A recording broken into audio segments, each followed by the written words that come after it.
எம்சாந்தில் concrete போட்டாக்க கோடு கோடாக ஓடும். இதே இது ஆற்று மண்ணில் காங்கிரட்டு போட்டது ஒரு கோடு இல்லை, எல்லாமே நல்லா பக்காவாக இருக்கு பாருங்க. இதுக்கு தான் எம்சாந்துக்கும் ஆற்று மண்ணுக்கும் உள்ள வித்தியாசம். இதனால் நல்லா இருக்கு பாருங்க. பூராமே ஆற்று மண்ணு தான். காங்கிரட்டு பூராமே ஆற்று மண்ணில் போட்டது தான்.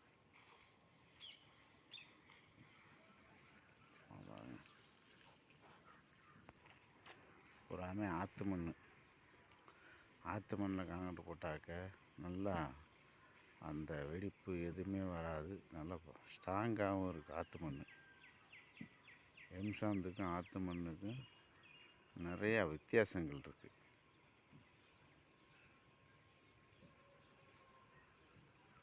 இந்த கீழே போட்டிருக்கிறது எல்லாமே இப்போ இருக்கிறவங்க இதே ஆற்று மண். இதே ஆற்று மண்.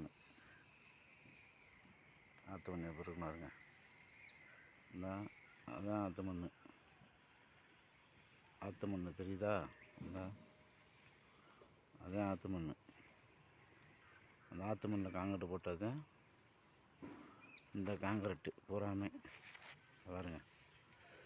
பூராமே இந்த இது பூராமே இந்த ஆற்று மண்ணில் போட்டது. இப்போ இருக்கணும் பார்த்தீங்களா?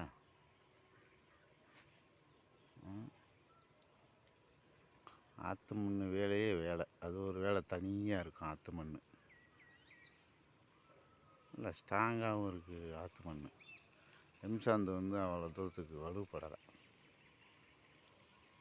யார்கிட்ட வேணால் கேளுங்க, அந்த எம்சாந்துக்கும் ஆற்று மண்ணுக்கும் எவ்வளோ வித்தியாசம் இருக்குன்னு.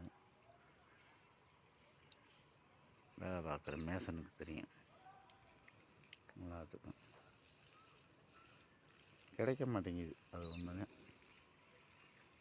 கிடச்சிச்சினாக்க நல்லா வேலை பார்க்குறதுக்கு நல்லாயிருக்கும்.